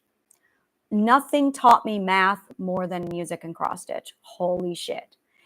Logic comes from knitting, though, yeah, my knitting is pure logic and geometry. Knitting is logic and geometry. Cross stitch was math and coordinates. That's all cross stitch was. Knitting was geometry and logic. Music taught me relativity. Yeah, what was I reading? It was the precedence and the successor. Like 7 is the successor of 6. Oh God, this is so math. And 8 is the second successor of 6. And as soon as I read 8 is the second successor of 6, oh my God, that's so math. That made sense to me. Now that is relativity. That is pure relativity. That is going to be under, well, that's under sequencing. That is sequencing. Relativity, it's comparison. Yeah, that's stage 6. That's stage 6. So when I studied music and cross stitch, I was actually studying this right here. So music and cross stitch taught me math. Music and cross stitch. I did cross stitch for like 40. Really? When did I start cross stitch? I was 10. So I started cross stitch in 1990, and all I did right up until 2022 cross stitch. And then knitting taught me geometry and logic. Well, I already did that, but knitting really. So knit and cross stitch. That's when you do the arts, you learn the sciences. When you do the arts, you learn the sciences. That's why you're supposed to do the arts, is to learn the sciences. The art is science in real life. The art is science in real life. So that by the time you get to the sciences, all you should be doing is studying the theory, not practicing. You want to practice the equations, cross stitch. That'll get you practicing the equations. My God, will that get you practicing the equations? So word problem, I fucking hate word problems. I've always hated word problems. Always. I always thought they were the dumbest fucking thing in the world, was word problems. And Jamila bought a ladder and rented a rototiller to do some work in her backyard. The ladder cost $48.75, and the cost to rent the rototiller is $18 per day. Which expression could Jamila use to find the cost of doing the work in her yard? What are they really wanting us to do? They are really wanting us to know how to build a formula. That is really what they are trying to teach us. How to build a formula. But instead of fucking teaching us how to build a formula, they just give us word problems and say, figure it out. Instead of teaching us how to build a formula. How to build a formula is scientific method, but you're not taught scientific method. Not at all. I reverse engineered scientific method out of Mother Nature, and I put it together. And I went, wow, this is so fucking logical and so strict with the science that there's no getting around this. If it's true, oh, it shows up. You know it's true when you can do the checks and balances, when you can do the logic, and then the math shows up. You know it's really true when the biology shows up. And that's because you got your chemistry right. Because the biology doesn't show up if the chemistry is wrong. So it's like, wow, Mother Nature just did a whole checks and balances on my ass. This stuff is right. That's how I know it's right. It's because Mother Nature checked my shit and it came out right. So they're asking you, how do you build a formula? How to build a formula. But instead of teaching you how to build a formula or an algorithm, they are giving you word problems and leaving you to just figure it out. But you're trying to figure out the sequencing without actually being taught the sequencing. You need scientific method. But the scientific method that scientists are using, I'm going to show you right now what they're using. Oh, my yellow. All right. I know, right? They're doing the calculation. They're doing the sequencing. They're doing the interpreting. Yeah, they're only doing like this part of it. Their scientific method is right here. That's all they're doing. And they go in with an hypothesis. They do not go in with a question, which I have a big problem with on so many levels, because that now contaminates bias into your scientific method. You should never go in with an hypothesis. An hypothesis is a placeholder after you do it and you can't figure out the next question.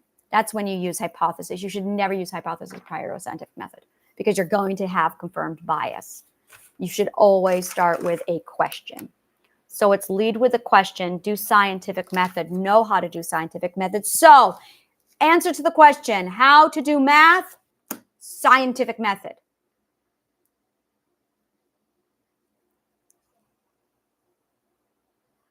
So now I got to figure out how to put the logic back into their math so I can figure out how to do their math.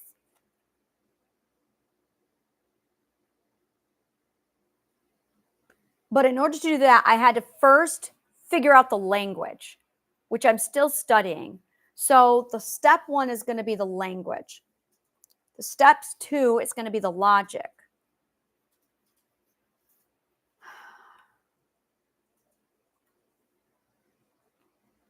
I have to translate their nonsense into sense.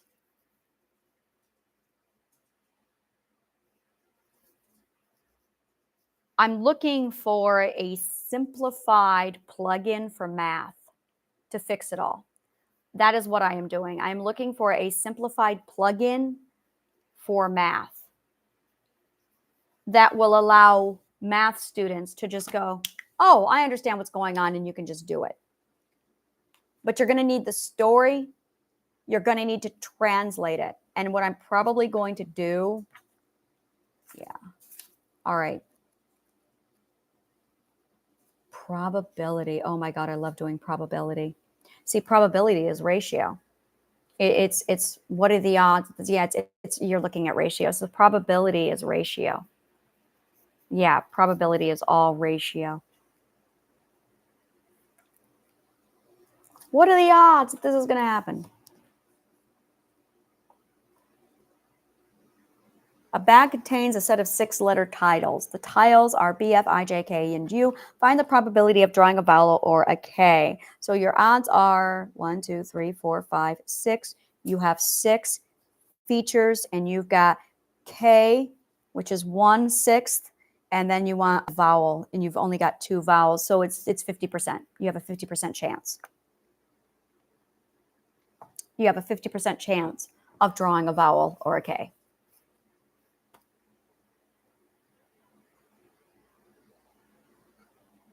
Now, what did I just do?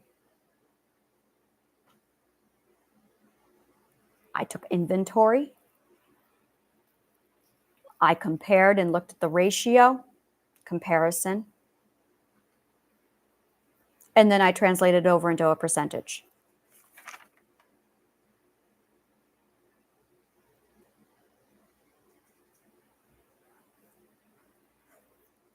They took out your foundational building blocks for math. That's what you're doing math like stage 5 without any stage 1, 2, 3, 4. That's what they've done to you. You are doing stage 5 math. They literally start you at stage 5. Now I'm walking in with stage 1, 2, 3, 4 going, why is this so unorganized? And basically they ironically did not apply step 6 to their math. That's what's going on. They don't know how to organize it, order, or do sequencing. They're trying to teach you how to do sequencing without any of their own sequencing. That is why math is so hard for people, is because they are trying to teach you how to do sequencing without any sequencing. That is how fucking stupid teachers are. At this point, it's educators. That is how stupid educators are, is they are teaching you sequencing without actually using sequencing. Yeah. There's no math in their math. So that was, yeah, do not feel bad. My brain and I couldn't figure out their insanity. I'm going, what the fuck is going on? So statistics. Statistics is fun. Statistics is probability and what are the odds. No, it's not. Statistics is what's the data say. Part of statistics is what are the odds. So we have a rule. This is the very first rule in math. Constant. 100% accuracy, no exception. Truth is when you get 100% consistency, no exception.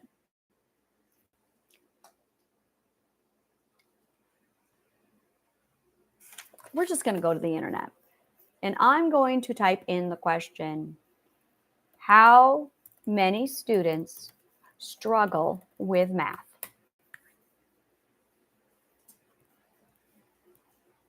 40% of students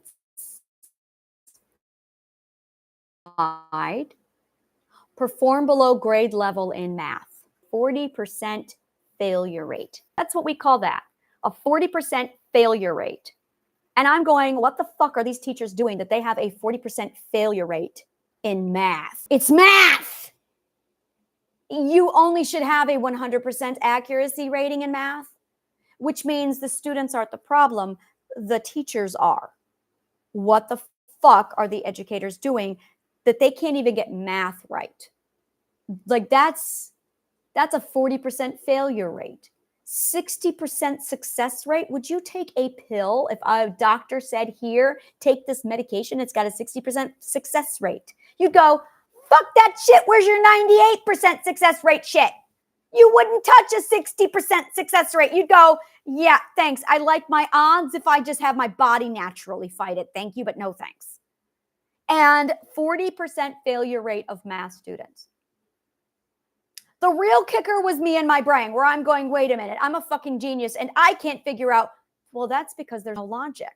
That's the only logical explanation why I can't understand something is because there's no logic. The only time I can't understand something is when there's no logic, which means there is officially so little logic in mathematical instruction that it's not logical anymore because I can't understand it. So now I have to logically put it in order and sequencing, and it's math. It's kind of all we do in math is sequencing. I'm going, what the fuck are you guys doing? But more importantly, I'm looking, and here's the thing. I read this article. This makes me mad. I read an article yesterday on educators are now questioning higher education and claiming that it's shit because no one can seem to do it. More finger pointing, and no one's looking at the elementary and the core educator, which is the government educator. No one is looking at that. So now they're attacking higher education. They're attacking philosophy. And I'm going, the problem is the foundation. The foundation of education is the problem, which is why you have economists who don't do economy. You have, I'm telling you right now, you've got a rat's nest of narcissists that are educators. And they are sitting there blaming everybody else. The psychologists are the problem. The students are the problem. The economy is the problem. Everybody's the problem except the fucking educators. And they're the ones teaching everybody. And no one's questioning it. No one's questioning it. Universities have a standard. And no, I just can't. All right, I figured out what's going on with math. Now I just got to figure out how to organize it using their shit books. So that's going to be the first thing. How do I put this in the right order of events? The problem is they've literally got books that merge all of it together into one. Like ratios and rates. Area. Why are they putting, like, this is supposed to be Common Core Basics. And Common Core Basics, geometry,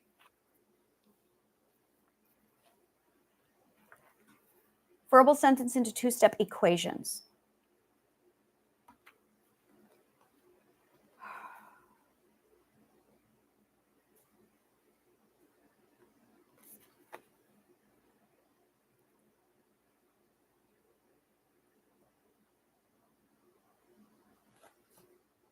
Translate a real-world situation into an equation. My Ling is saving $2,000 for a down payment on a car. So here's what, every time you are given a word problem, I see now this makes sense. Word problems are literally formula building. You're supposed to be building a formula with word problems. That is why you are given word problems, is because you are supposed to translate word problem into a formula. You are building your own formula, but you were not given the recipe for formula building. I wasn't. My daughter wasn't. Solve two-step equations. Solve. There's only solution. They're only focused on solution. I found it. I found it. I found it. I found it.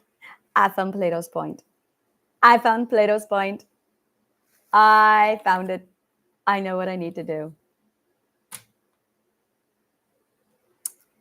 That explains everything. Okay. Now I can simplify it.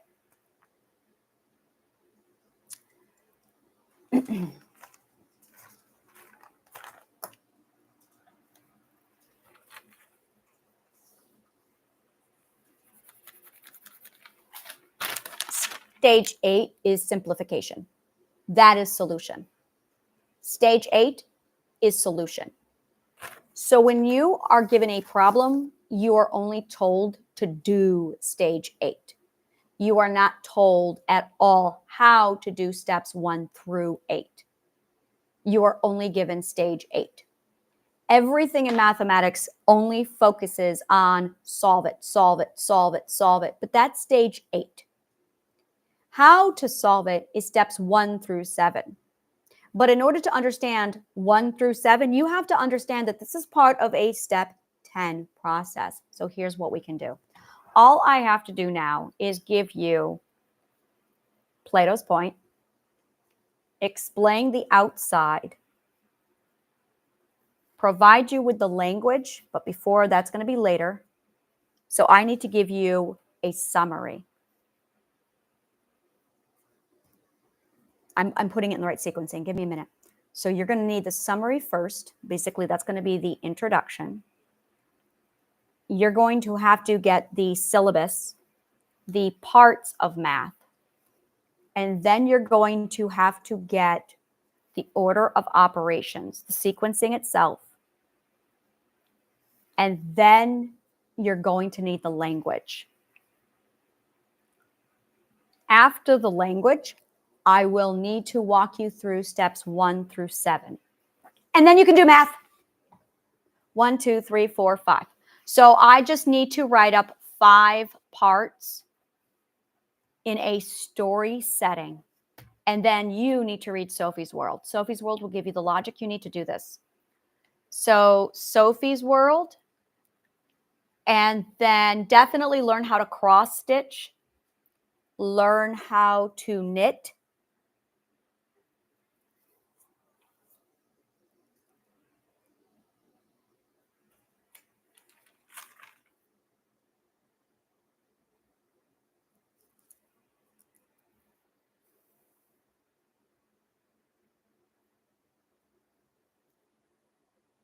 Music theory.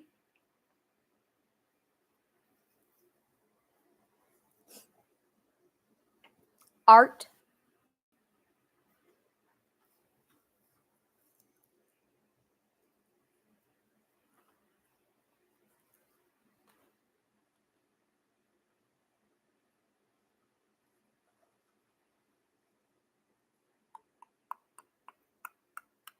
All right, that's it. Okay, so here it is. This is how to fix your math. Read Sophie's World, cross-stitch, knit, music theory, art. That's math. Then I have to write up a summary introduction, syllabus, oral sequencing. I'm sorry, what's that? Sequencing. Order and sequencing to show you this formula. So I have to give you the math algorithm, which is logic. And then teach you the language, and then walk you through the full algorithm and give you the story. That's it. that will literally fix all of math. So that when you sit down and you start to do this, you'll understand what to do. You'll go, oh, a word problem. I am now supposed to translate 1 through 7 so I can solve. Oh, I'm supposed to figure out ratio. I'm supposed to figure out, I'm supposed to figure out distance. Oh, here's where I'm supposed to be doing definition. And that's where it will start to break it down for you. It's right in front of me. Why am I looking anywhere? Oh, this is part 7, which means, this is what it means, is whenever you do one of these problems, you're going to have to repeat all of these. Definition, identity, translate, interpret, organize, label, categorize, organize, order. Now I can solve it. So all they are doing when they are teaching you is just solve. But you can't solve. What they're really teaching you what to do, it's not solution. It's in the name. It says, I understand this. God, this makes so much more sense now. Where's my papers? I'm trying to find an empty page. My daughter's like, what are you doing? So they're trying to have you solve. That's all they're focused on, is just solve it. And you're going, how? Follow this mimicry example to give you and don't ask questions.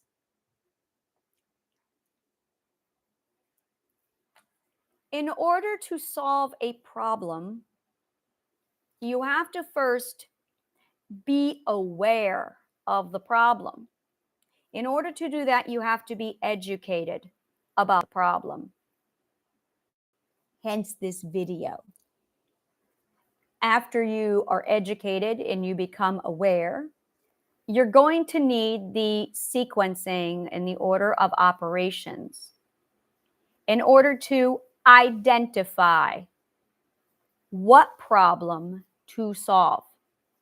You're going to need to determine the factors involved in your problem. You're going to have to put them in the right order, and you're going to have to identify the catalyst.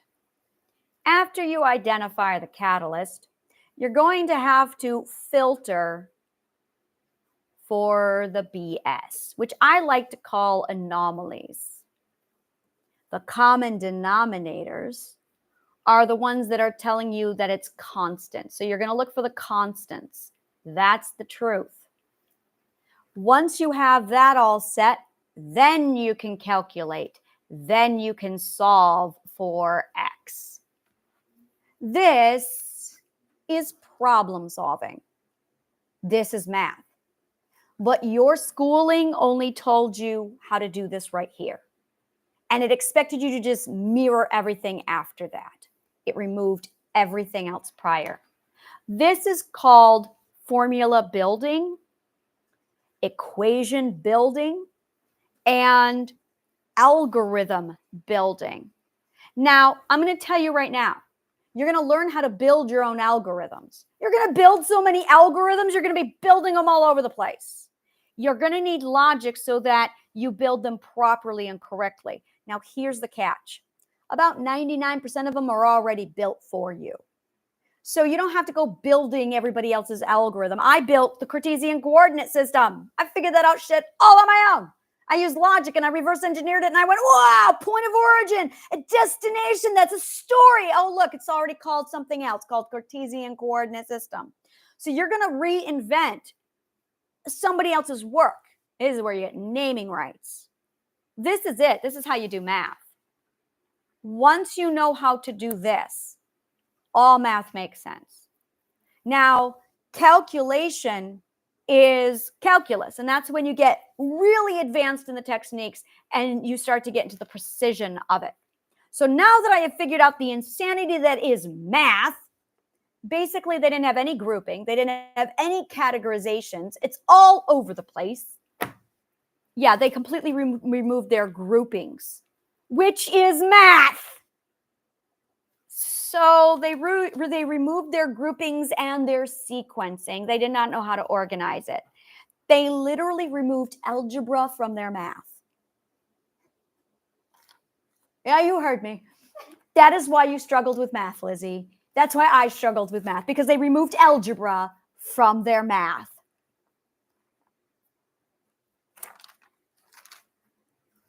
Wow.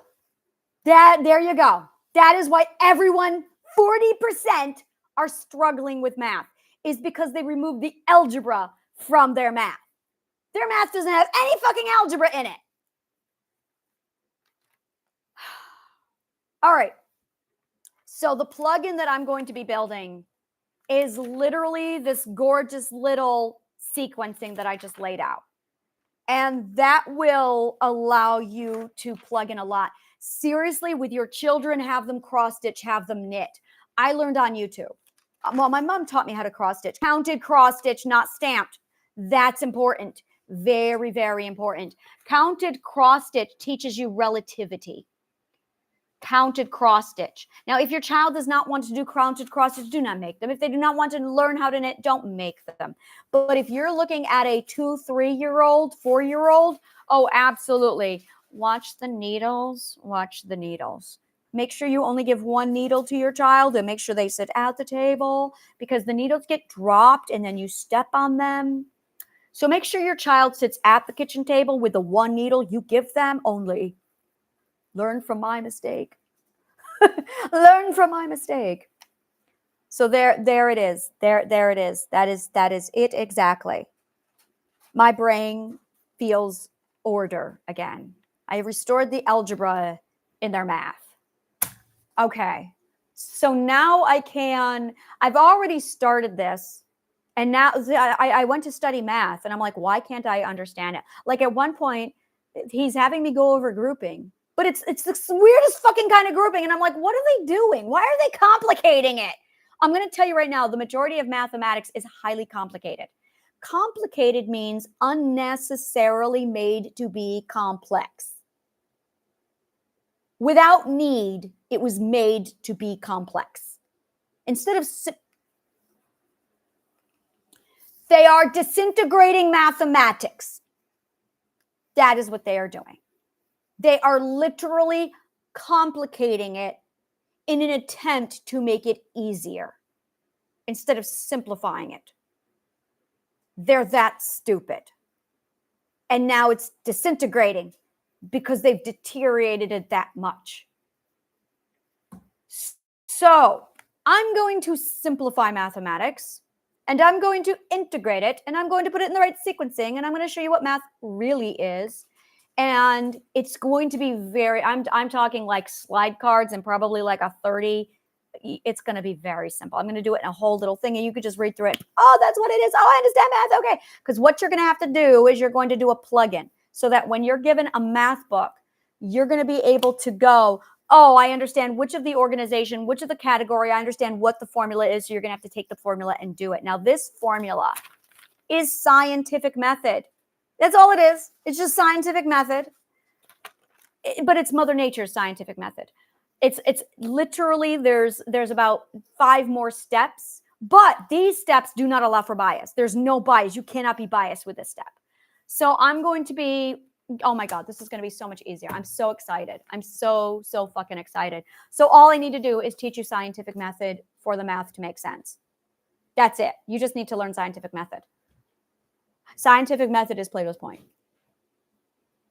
Yep, that's it. Scientific method is Plato's point for everything.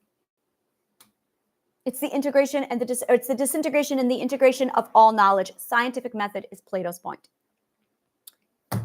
This is scientific method. It's literally scientific method applied to language. So once more, the visual. These are not masters. This is a master. Master can say all of this simply. This is the difference between bad teaching and really good teaching. That's the difference.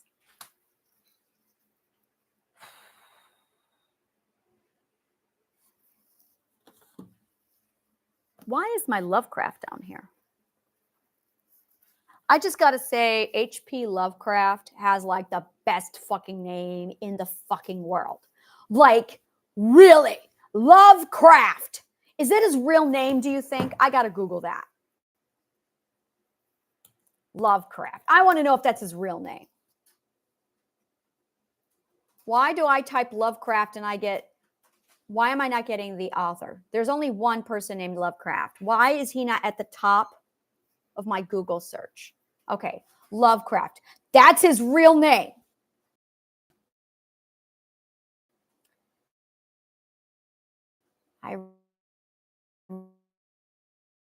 Oh. There's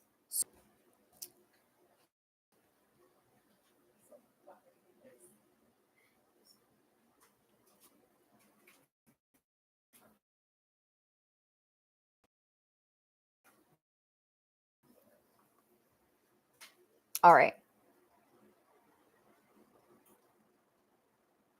1001 Nights. I read that too. Age of Fable, yeah. And Odyssey, Greco-Roman.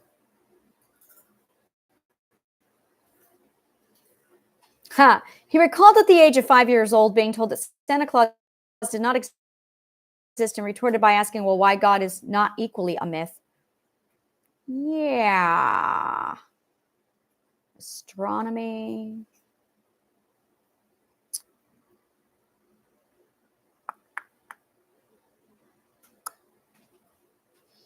Yeah.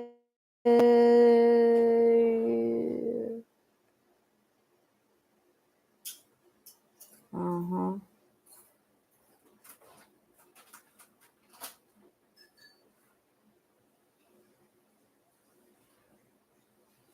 Interesting.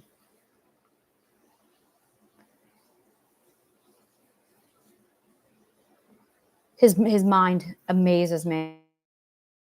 Lovecraft's mind really best fucking, there's something there. I just need to study him. Okay. I'm going to leave that there. That is the summation of why math is all fucked up. There it is. That is why math is all fucked up. That really makes me feel better. Understanding how math is all fucked up. By the way, what I just did in this video is called deconstruction. That is pure deconstruction. In order to, whenever you have a logical fallacy, you have to deconstruct and then you can disintegrate and reconstruct. Well, not really. So you have disintegration, that's deconstruction. And then you're supposed to construct. But if it's constructed wrong, you have to deconstruct and then reconstruct again. So it goes disintegration and then reconstruction. You did it wrong, you have to deconstruct and then do it again. That's how it's done. So when you have trauma, you have disintegration. That's what's going on inside your mother's womb, is you are deconstructing from one cell, sperm, egg, one cell, and you are deconstructing, which is literally the reverse engineering of the human as the human is being grown. And then when you're born, you're supposed to construct the human. But when you have trauma, it interrupts this process. And instead of reconstructing, you end up disintegrating. So you get deconstruction and then disintegration. And that by the time you're 15, you're going to have problems. By the time you're 45, it goes nuclear. This is where suicide starts. It's because you've literally disintegrated after you disintegrated. So you have disintegration and then disintegration. So in order to correct your trauma, you're going to have to deconstruct the trauma, and then you're going to have to reconstruct. Now, you do not have to completely deconstruct and go backwards. What you need to do is go back to the beginning, pull one logical thread, which is always what is love, and then you can reweave from there. If you still need to go through the deconstruction, that's fine, but be aware. Well, just use this book. This is the book for that. Nathaniel Braden's 6 Pillars of Self-Esteem. This man is a fucking genius. This is how I learned how to do this. He goes through the deconstruction process with you at every fucking level. This is deconstruction for the psychology. Fucking accurate. This is all the shadow work you need. He walks you through every single stage, the whole process. This is all you need for deconstruction, the human psychology. Beautiful fucking book. You'd be amazed how many psychologists have never heard of that book. The cats, are they licking each other? What are they doing? Oh, she's battling the Dorito bag. She's biting. This cat's a chew. She's like a dog. She chews on everything. All right, so we're going to go ahead. I'm going to go build this stuff now. It's going to be on my course. It's literally math for word people and story people. And I'm going to go ahead, break it down, and start building it. That's what I'm going to be working on today. So thank you so much. And may the truth always find you.